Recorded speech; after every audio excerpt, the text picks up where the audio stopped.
Ada yang bilang, Gunung Slamet bukan cuma puncak tertinggi di Jawa Tengah, tapi juga gerbang yang dijaga makhluk tak kasat mata. Di balik kabutnya, tersimpan kisah tentang arwah pendaki, pasukan gaib, dan janji kuno yang tak boleh dilanggar. Dan malam itu, ada seseorang yang berani membuka pintu tersebut. Assalamualaikum teman-teman pendaki dan penjelajah misteri. Selamat datang kembali di Petok Legenda Nusantara, tempat di mana kita mengupas cerita paling angker, paling menyayat hati, dan paling bikin merinding tulang sampai lupa tutup jaket pas naik gunung. Sebelum mulai, jangan lupa buat like, share, dan subscribe, karena satu dukungan dari kalian bakal jadi semangat buat kita terus jelajah misteri Nusantara. Udah siap? Yuk, tarik napas pelan, kencengin ikat sepatu pendakian hati kalian. Kita masuk ke kisahnya. Malam itu, Angga duduk di teras rumahnya di Purwokerto. Angin dingin turun dari Gunung Slamet seperti membawa bisikan halus. Sejak dulu, Angga memang punya hubungan aneh dengan gunung itu, seakan ia memanggil, menunggu kedatangannya. Mas, kok bengong? Kangen gunung ya? Tanya ibunya sambil menatap wajah Angga yang kosong. Angga tersenyum tipis, tapi di balik senyum itu ada kegelisahan yang sulit dijelaskan.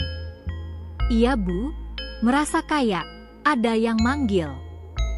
Ibunya berhenti mengaduk teh, wajahnya berubah serius. Kalau Slamet yang manggil, hati-hati, Nak. Banyak yang dipanggil, tapi nggak semua pulang. Kalimat itu menancap di hati Angga, lebih dingin dari angin malam yang menyapu kulitnya. Sejak kecil, Angga sering mimpi berada di lereng Slamet. Kabut tebal, suara gamelan samar, dan sosok-sosok berbaris bak prajurit kerajaan yang hilang ditelan sejarah. Ketika bangun, ia selalu merasakan jantung berdegup lebih cepat. Namun beda malam ini. Mimpinya lebih nyata. Dalam mimpinya, seorang lelaki berjubah putih berdiri di tanjakan gentong yang dikenal para pendaki sebagai salah satu jalur paling angker. Datanglah, waktumu sudah tiba, bisiknya dengan suara bergema. Angga terlonjak bangun, tubuhnya berkeringat dingin. Siapa kamu? Serunya spontan, tapi tak ada jawaban kecuali suara dedaunan yang bergesekan di luar rumah. Dan entah kenapa, dalam hatinya muncul tekad kuat untuk naik gunung dalam waktu dekat. Pagi harinya, Angga bertemu teman-temannya di warung langganan. Bro, besok gue naik Slamet. Ikut, katanya santai, tapi wajahnya serius. Bimo, yang biasanya paling semangat naik gunung, langsung melongo. Lah, mendadak banget? Lo kesambet kabut apa gimana? Mereka tertawa, tapi Angga cuma mengangkat alis. Nggak tahu. Rasanya harus. Citra, satu-satunya cewek di geng mereka, mendelik. Slamet itu bukan gunung main-main, ga. Banyak cerita gelap. Ada yang hilang, ada yang pulang tapi mentalnya nggak sama. Angga menatap mereka satu persatu. Kalau nggak ikut juga nggak apa-apa. Tapi gue tetap naik. Dia bicara dengan nada yang bahkan dia sendiri nggak kenal. Ada kekuatan lain yang mendorongnya. Sore itu, Angga kembali ke rumah. Ia mulai menyiapkan carrier, jaket, headlamp, perlengkapan pendaki sejati. Ibunya memperhatikannya dari pintu kamar dengan mata khawatir. Angga, kamu yakin harus naik sekarang? Angga berhenti melipat jaket, menatap ibunya lama. Bu, percaya sama Angga. Ini bukan cuma pendakian, ini kayak panggilan. Ibunya menarik napas panjang. Kalau begitu, bawa ini. Ia memberikan seuntai tasbih tua, warnanya kusam, tetapi terasa berat seolah menyimpan doa dari puluhan tahun. peninggalan kakekmu. Dulu dia pernah naik selamat, dan sejak itu dia nggak pernah sama lagi. Angga menelan ludah. Nggak pernah sama, maksudnya? Ibunya hanya tersenyum pilu. Nanti kamu mengerti. Malam sebelum keberangkatan, suasana rumah terasa berbeda. Lampu dapur berkedip, suara angin seperti berbisik di sela genting, dan bayangan bergerak cepat di halaman belakang. Angga duduk sambil memegang tasbih, memejamkan mata. Dalam keheningan itu, ia mendengar gamelan lagi, lebih jelas, lebih dekat. Besok, kembali, suara yang sama dari mimpinya terdengar. Angga membuka mata, napasnya memburu. Oke, bisiknya pelan, gue datang. Di luar, kabut mulai turun meski belum musim hujan. Gunung Slamet berdiri jauh di kegelapan, diam, tapi seperti sedang tersenyum. Menunggu. Pagi buta Angga sudah di Terminal Purwokerto, ditemani kabut tipis yang turun pelan-pelan kayak tirai misteri yang mulai terbuka. Di sebelahnya, Bimo dan Citra berdiri sambil menguap. Bro, gue masih nggak ngerti kenapa harus subuh-subuh gini. Bimo ngedumel sambil garuk kepala. Biar sampai base camp nggak kesiangan, jawab Angga singkat. Citra memperhatikan wajah Angga yang tampak pucat tapi matanya dalam, kayak lagi melihat sesuatu yang nggak dilihat orang lain. Ga, sebelum naik, jawab jujur. Lo beneran yakin nggak ada apa-apa? Angga terdiam lama, lalu berkata pelan, gue nggak yakin. Tapi gue tahu gue harus pergi. Kata-kata itu bikin suasana mendadak sunyi. Bahkan suara pedagang gorengan belakang terminal terdengar jauh. Bus jurusan Purbalingga berangkat pelan, rodanya melibas jalanan yang mulai ramai. Di jendela, puncak Slamet samar muncul di balik awan, tinggi, dingin, dan terasa memanggil. Kayak raja yang lagi melihat rakyatnya, gumam Bimo. Angga hanya menatap tanpa berkedip. Atau penjaga dunia lain yang lagi nunggu tamu, tambah Citra sambil merapatkan jaketnya. Tiba-tiba seorang bapak tua di kursi depan membuka mata dan menoleh ke mereka. Mau naik selamat? Tanyanya, suaranya dalam dan berat. Iya, Pak. Kok tahu? Jawab Bimo. Bapak itu menatap Angga lama, wajahnya seperti membaca isi hati. Hati-hati, nak. Slamet itu tempat para leluhur dan penjaga tak terlihat. Ada jalur yang bukan untuk manusia biasa. Angga menegang. Maksudnya? Bapak itu tidak menjawab. Ia hanya tersenyum tipis, lalu kembali memejamkan mata. Tapi senyum itu bukan senyum manusia yang santai menikmati perjalanan. Lebih mirip peringatan. Setiba di base camp Bambangan, suasana dingin langsung menyergap. Udara pegunungan terasa berbeda, lebih berat, seperti membawa energi dari masa lalu. Para pendaki lain tampak mempersiapkan diri. Ada yang bercanda, ada yang foto-foto, tapi Angga hanya terdiam. Penjaga base camp, seorang pria tua dengan sorban kecil di kepala, menatap kelompok Angga. Pertama kali naik, tanyanya. Iya, Pak, jawab Citra ramah. Penjaga itu lalu menatap Angga lebih lama dari yang wajar. Bawaanmu bukan cuma barang, nak, katanya pelan. Di pundakmu ada janji. Angga kaget. Janji apa, Pak? Mata penjaga itu memudar, seperti ia melihat sesuatu jauh di balik tubuh Angga. Nanti gunung yang jawab. Bimo langsung merinding. Bro, gue boleh balik sekarang nggak? Katanya berusaha bercanda tapi suaranya goyah. Angga hanya menarik napas. Terlanjur. Pendakian dimulai. Jalur awal dikelilingi pepohonan tinggi, akar-akar besar menjulur seperti tangan raksasa yang mencoba meraih kaki para pendaki.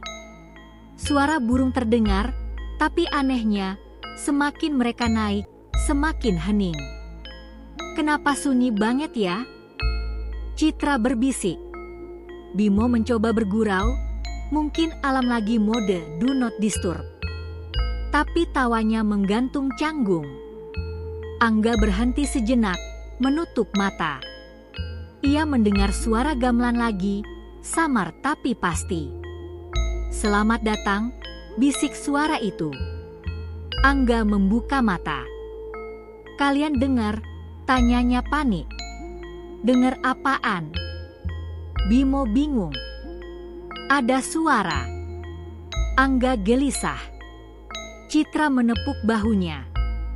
"Ga, fokus ke langkah. Jangan biarin pikiranmu kemana-mana." Tapi Angga tahu, pikirannya bukan yang bergerak duluan. Ada sesuatu di jalur itu yang memanggil lebih kuat. Di pos 1, mereka berhenti istirahat. Pendaki lain terdengar ngobrol santai, tapi rombongan Angga lebih banyak diam. Tiba-tiba seorang pendaki senior menghampiri. Wajahnya keras, kulitnya coklat terbakar matahari, tatapannya tajam. "Kalian bertiga naik sama-sama terus ya?" katanya tanpa basa-basi. "Jangan sampai misah. Dan kalau ada yang manggil dari kabut, pura-pura gak dengar." Citra menelan ludah. "Kok ngomong gitu, Mas?" Pendaki itu menatap Angga lekat. "Karena ada yang nunggu salah satu dari kalian." Angga merinding sampai tulang. "Siapa?" Pendaki itu menghela napas panjang. "Yang kamu udah dengar panggilannya." Tanpa menunggu jawaban, ia pergi. Angga tiba-tiba merasa udara menipis, seolah gunung ini sudah tahu ia datang. Perjalanan menuju pos 2 semakin berat. Jalur mulai menanjak, akar-akar pohon makin rapat, dan hutan terasa seperti menutup jalan di belakang mereka. "Kenapa rasanya kayak kita makin jauh dari dunia nyata ya?" gumam Bimo sambil menghapus keringat. Citra cuma mengangguk kecil, wajahnya tegang. Angga di depan diam, langkahnya mantap tapi matanya gelap, seolah dia tahu arah, tapi bukan dari peta. Sesekali ia berhenti, menoleh ke kanan atau kiri, lalu lanjut tanpa bicara. "Bro, serius? Lo nggak apa-apa?" tanya Citra akhirnya. Angga tersenyum kecil, tapi senyum itu kosong. "Ada yang nuntun," katanya pelan. "Siapa?" Bimo spontan angkat suara. Angga melihat ke hutan yang gelap. Yang dari mimpi itu. Seketika angin dingin bertiup kencang, dedaunan bergetar, seolah hutan tak suka rahasia itu dibocorkan. Memasuki area dengan pohon besar yang katanya sering jadi tempat penunggu, suasana mendadak berubah. Udara jadi lebih dingin, dan suara alam lenyap total. Benar-benar senyap, sampai suara napas sendiri terdengar jelas. Citra berhenti, memeluk dirinya sendiri.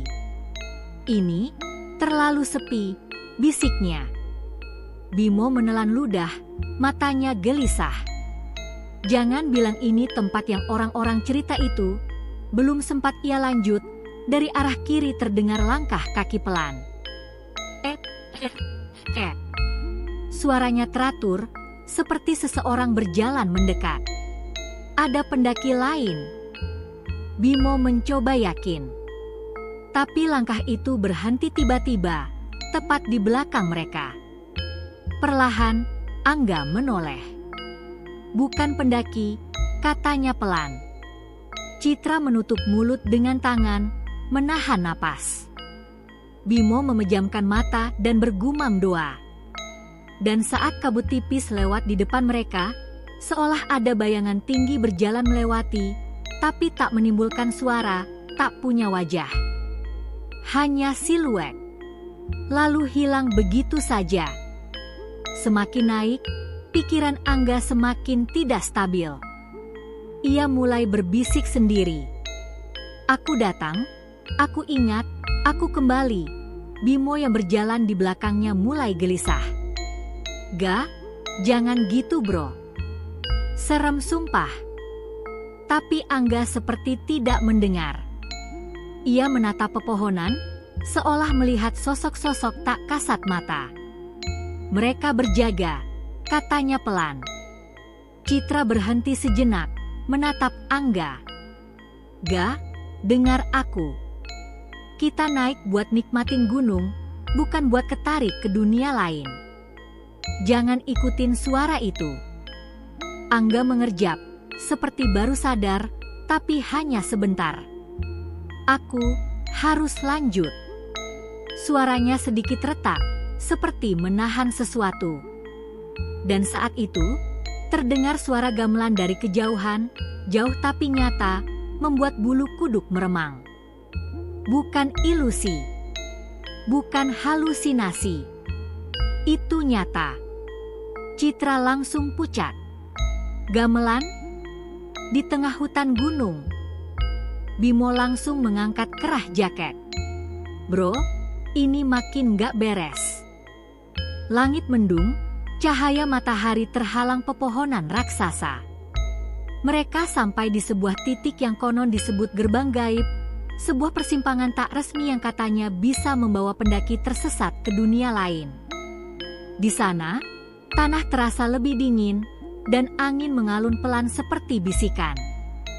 Jangan berhenti di sini lama-lama, kata Citra panik. Tapi Angga justru berdiri tegak. Ini tempatnya. Ia menatap ke jalur samping yang lebih sempit, tertutup akar dan pakis. Itu jalannya. Bimo langsung panik. Lo gila? Itu jalur bukan buat manusia. Tiba-tiba terdengar suara berat seperti seseorang berbisik dari dalam kabut. Kembalilah, waktumu sudah tiba. Citra mencengkeram lengan Angga. Jangan dengerin. Itu bukan suara baik. Angga melangkah setengah langkah ke jalur itu, lalu berhenti, tubuhnya gemetar. Ada dua kekuatan berebut dalam dirinya. Angin mendadak berhenti. Pohon tak bergerak. Hutan menjadi vakum sunyi. Lalu dari arah dalam kabut muncul sosok samar, tinggi, berjubah putih, wajah tak terlihat. Suara gamelan makin jelas. Sosok itu menatap Angga tanpa mata, tapi Angga merasa seperti ditarik ke bawah, ke dasar jiwanya.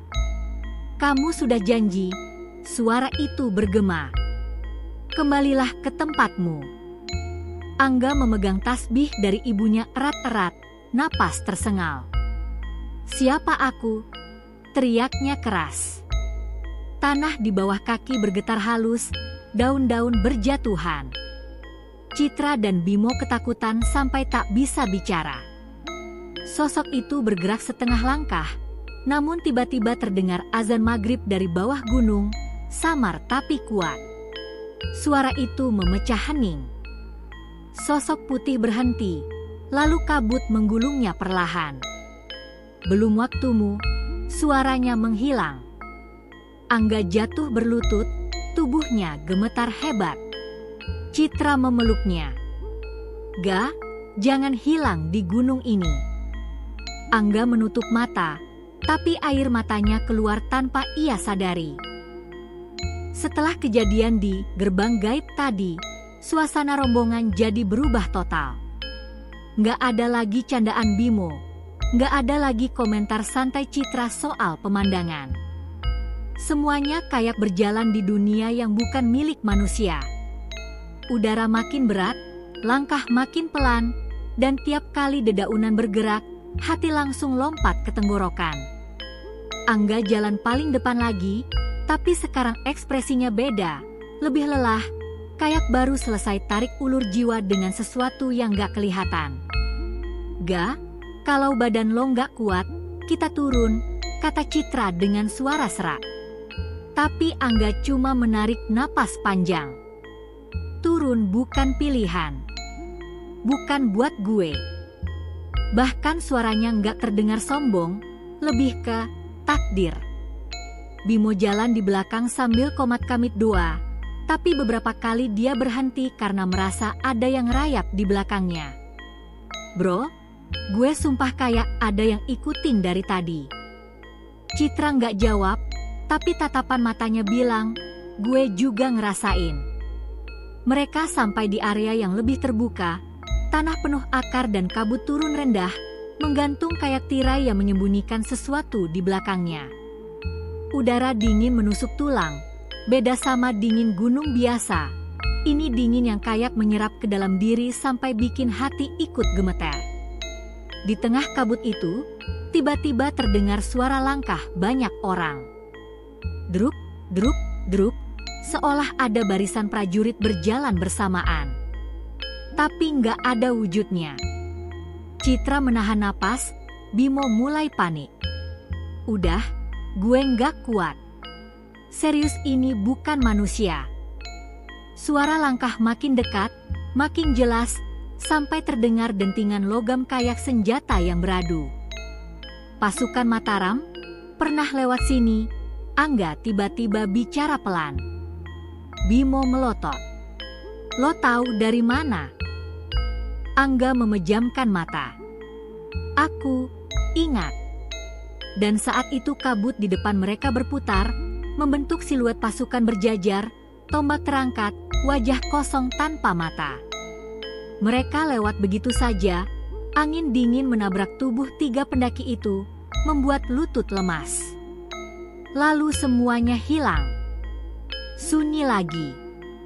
Setelah kejadian itu, Angga kelihatan makin berat jalannya. Bahunya seperti menahan beban yang gak kelihatan. Setiap beberapa langkah, ia memegang tasbih dari ibunya, bibirnya bergerak pelan membaca doa yang suaranya hampir gak terdengar. Kakekmu, dia juga ngeliat ini ya, gumamnya ke udara kosong, bukan ke temannya. Citra pelan-pelan mendekat. Ga, gue takut. Lo kayak bukan lo. Angga berhenti, menatap Citra dengan mata yang terlihat capek banget. Gue juga takut, Cit. Tapi ada yang nunggu gue. Ada yang gue tinggal lama. Siapa? Bagian diriku sendiri. Bimo hampir nangis dengarnya. Bro, kita naik buat seneng-seneng, bukan buat nemuin masa lalu dunia gaib. Tapi Angga malah ketawa pelan. Bukan ketawa bahagia, tapi ketawa orang yang sadar dia nggak bisa kabur dari jalan yang udah dibuka. Dan tanpa aba-aba, kabut di atas mereka bergerak, seolah gunung ini lagi nonton dan menilai mereka. Langit mulai gelap, dan angin mendadak berhenti total. Daun nggak bergerak, suara hutan mati. Lalu terdengar suara perempuan menyanyi lembut dari kejauhan, suaranya merdu tapi dingin. Lagu Jawa kuno, nadanya menenangkan tapi bikin bulu kuduk naik satu-satu. Jangan lihat, kata Citra cepat-cepat sambil merapatkan jaket. Tapi Angga malah melangkah 1 langkah ke arah suara itu. Dia memanggil. Bimo langsung tarik ransel Angga. Enggak, lo jangan tinggalin dunia nyata, bro. Tiba-tiba sosok perempuan muncul di balik kabut, rambut panjang, kebaya putih, wajah kabur seolah ditutup tirai. Ia melayang pelan, suaranya makin jelas. Pulanglah, dadanya bukan naik turun, tapi bergetar, kayak suara itu masuk ke tulang. Citra spontan membaca ayat kursi, suaranya bergetar. Sosok itu berhenti, menoleh perlahan ke arah Citra, lalu menghilang seperti asap tersedot angin. Tapi angin gak berembus sama sekali. Itu yang paling ngeri. Mereka tiba di titik camp terakhir sebelum summit. Tempat itu sepi, hanya mereka bertiga, gak ada tenda lain malam itu. Biasanya tempat itu ramai, tapi malam ini kosong, seperti gunung sengaja ngasih panggung hanya untuk mereka. Angga duduk lama tanpa bicara, memegang tasbih. "Ga," suara Citra pelan, "kalau lo mau cerita sekarang, cerita. Kita temen lo. Kita nggak biarin lo sendirian lawan apapun itu." Angga menatap mereka pelan-pelan. "Dulu, waktu kecil, gue pernah hilang sehari di lereng Slamet. Katanya gue tidur di rumah orang. Tapi gue ingat gue nggak masuk rumah, gue masuk tempat lain." Suaranya pecah. "Dan sekarang mereka mau gue balik." Bimo langsung memukul tanah pelan, frustasi. "Kenapa gunung ini nggak bisa chill kayak gunung lain?" Citra menepuk bahunya, walau badannya sendiri gemetar. Malam turun perlahan, dan kabut turun makin tebal. Dari jauh, terdengar suara gamelan lagi. Kali ini lebih dekat, lebih jelas. Seolah hanya menunggu satu keputusan dari Angga. Malam itu, kabut turun tebal sampai lampu headlamp cuma nerangin jarak 3 langkah. Angin berhenti total, bener-bener nggak ada suara. Bahkan suara nafas sendiri rasanya asing. Bimo merapatkan sleeping bag tapi matanya nggak mau merem. Citra duduk memeluk lutut, matanya merah kayak habis nahan tangis. Dan Angga? Ia duduk paling dekat dengan batas kabut, seperti seseorang yang nunggu jemputan. "Ga," suara Citra pelan, hampir kayak doa yang patah, "jangan tinggalin kita. Jangan pergi ke sana." Angga menatap kosong ke kabut. "Gue nggak pergi, Cit, gue pulang." Kata itu keluar pelan tapi berat, kayak ada batu di dadanya. Tiba-tiba suara gamelan berhenti. Diganti suara langkah perlahan, bukan satu, tapi puluhan. Semakin dekat, semakin jelas. Seperti pasukan yang menjemput raja yang hilang. Dari balik kabut, sosok berjubah putih muncul lagi. Di belakangnya, bayangan-bayangan lain. Prajurit. Orang-orang berpakaian kuno. Beberapa membawa obor, tapi api obor itu nggak berkedip, kayak bukan api biasa. Citra langsung kumat-komat membaca doa sambil menggenggam tanah. Bimo sampai menggali tanah pelan, entah kenapa, seperti refleks bertahan. Sosok itu berhenti di depan Angga. "Waktumu tiba," suaranya gema, bukan keluar dari mulut tapi seperti muncul dari dalam kepala. Angga berdiri perlahan, wajahnya pasrah sekaligus damai. "Kalau ini janji gue dari dulu, gue siap." Bimo spontan bangun dan menarik tangan Angga. "Lo gila. Lo manusia, bro. Manusia. Ini bukan tempat lo." Tapi tangan Angga dingin, seperti bukan tangan orang yang hidup di dunia biasa. Sosok putih mengulurkan tangan, gerakannya pelan, elegan, dan penuh wibawa. Kabut berputar mengelilinginya, dan dari kejauhan terdengar suara sinden menyanyikan tembang yang rasanya menusuk jiwa. Citra mencoba berdiri tapi lututnya goyah. "Ga, kalau lo masuk sana, lo nggak balik. Kita nggak bisa nyusul." Angga menoleh ke mereka, wajahnya berkaca-kaca. "Gue sayang kalian. Tapi gue selalu tahu, gue bukan cuma milik dunia ini." Kata-kata itu bikin jantung keduanya seperti diremas. Bimo hampir teriak, "Terus kita ini apa buat lo?" Angga menghela napas panjang. "Kalian rumah gue. Tapi ini takdir gue." Begitu dia selangkah maju, tanah di sekitar mereka bergetar halus. Seperti gunung menahan nafas. Tiba-tiba, tasbih di tangan Angga bersinar samar, bukan terang, tapi cukup buat kelihatan.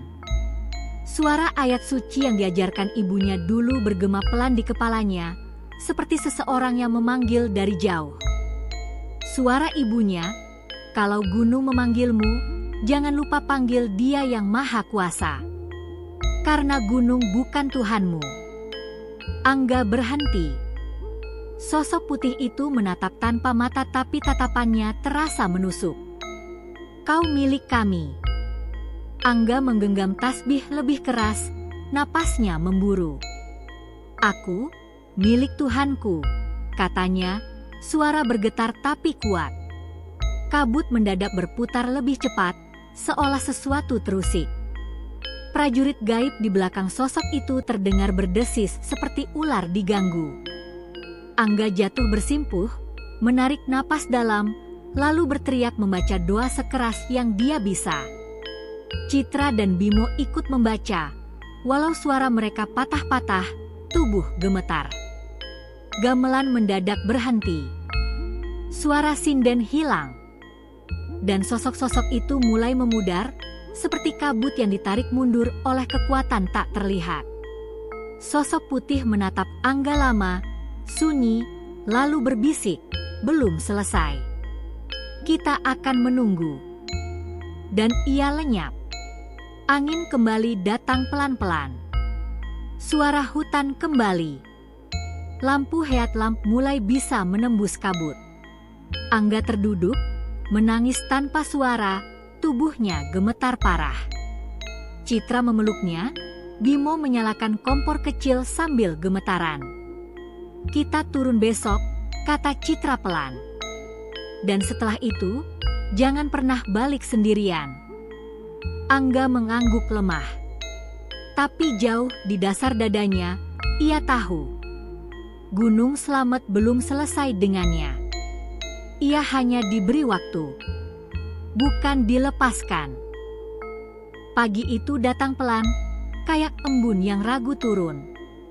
Udara dingin masih nempel di tulang, tapi suara burung mulai balik pelan-pelan. Aku, Bagas, dan Embah Darwo duduk di dekat batu besar, diam. Nggak ada yang mau ngomong duluan. "Gusti, wis cukup," gumam Embah Darwo, matanya menerawang jauh ke lembah. "Aku cuma bisa nelen ludah." Perasaan kayak habis lihat sesuatu yang gak seharusnya manusia lihat. Bagas pelan-pelan berkata, "Bro, semalam beneran ya? Bukan mimpi." Aku melirik dia, terus jawab lirih, "Kalau mimpi, kenapa aku masih ngerasain dinginnya? Kenapa jantungku masih deg-degan?" Angin lewat pelan, kayak bisik-bisik dari balik pohon. Rasanya gunung ini bukan cuma tinggi, dia hidup. Dia dengar, dia lihat, dan dia milih siapa yang boleh pulang. Sebelum turun, Embah Darwo berdiri, membungkuk kecil ke arah puncak. Ada air yang turun dari ujung matanya. "Mereka ora jahat, Mung Enja," katanya, suara pelan tapi jelas. Kata-kata itu nancep. Tiba-tiba aku sadar, apa yang kita lihat semalam bukan teror, tapi penjagaan. "Embah, mereka siapa?" tanyaku. Embah Darwo diam lama, terus jawab, "Arwah wong-wong sing jatuh, sing ilang, sing dikorbanke zaman. Gunung iki, Slamet iki, dadi omah lan kuburan sak bebarengan." Badan aku merinding lagi. Bagas langsung narik jaketnya. "Udah bro, turun yuk." Sumpah, aku nggak mau lihat lagi kalau mereka muncul. Perjalanan turun kerasa lebih berat daripada naik. Setiap ranting patah kayak ada yang ngikutin, setiap langkah kayak diawasi. Suatu titik aku ngerasa kayak ada tangan halus yang nyenggol lenganku. Aku spontan nengok, nggak ada siapa-siapa. Cuma angin, cuma daun. Tapi hatiku bilang, itu tadi bukan angin. "Jangan nengok sering-sering," kata Embah Darwo tiba-tiba. "Kanggo wong sing isih urip, tugasmu mung bali." Aku cuma manggut. Mulai sadar, mendaki gunung bukan sekadar soal fisik. Kadang ada batas halus antara dunia kita dan dunia mereka. Dan Gunung Slamet, batasnya tipis banget. Pas udah nyampe base camp, suasana mendadak biasa aja. Ada tukang gorengan, kopi panas ngebul, suara obrolan pendaki lain. Tapi buatku dan Bagas, rasanya dunia ini jadi beda. Kayak kita ninggalin sesuatu di atas sana, atau mungkin sesuatu ikut turun bareng kita. Bro, bisik Bagas, besok jangan cerita detail ke orang. Takutnya malah jadi kebodohan buat yang belum siap naik. Aku angguk pelan. Ada ketenangan baru di wajahku, tapi juga rasa tanggung jawab yang gak biasa. Kita gak pulang cuma bawa capek, kita pulang bawa rahasia. Saat kami pamit, Mbah Darwo cuma senyum samar. Eleng yo, gunung iku ora mung lemah lan watu. Ana ati, ana nyowo, ana sejarah. Aku nengok ke atas. Gunung Slamet berdiri kokoh, besar, tapi sekarang terasa kayak mata tua yang ngawas kita pergi. Perlahan aku berbisik, matur nuwun, dan entah kenapa, angin tiba-tiba lembut, hangat, kayak balasan salam. Hari itu aku tahu satu hal, bukan semua misteri harus dibongkar, bukan semua tempat ingin dikenal. Ada yang cuma ingin dijaga dan dikenang dalam diam. Terima kasih sudah nemenin cerita kita kali ini. Gunung Slamet, dengan segala keindahan dan misterinya, majarin kita satu hal. Kadang dunia ini nggak sesederhana yang mata kita lihat. Ada kisah yang ditelan kabut, ada jiwa yang memilih tinggal, dan ada rahasia yang cuma bisa dipahami sama hati yang ikhlas. Kalau suatu hari kamu memutuskan untuk mendaki ke sana, ingatlah, pendaki bukan cuma tamu di alam, kita juga saksi kecil dari sejarah yang dijaga begitu dalam. Lepaskan langkah dengan hormat, dan pulanglah dengan hati yang bersih. Sing penting ojo sombong ning alam. Itu kata orang tua dulu, dan sekarang aku makin percaya, itu bukan sekadar nasihat, tapi peringatan. Terima kasih sudah nonton sampai akhir. Kalau kamu suka cerita kayak gini, jangan lupa bantu dukung channel ini dengan like, komen, dan subscribe ya bro SCS. Biar kita bisa terus menggali kisah misteri lain yang tersembunyi di tanah ini. Sampai jumpa di cerita berikutnya. Tetap rendah hati, tetap waspada. Dan ingat, setiap tempat punya penjaganya.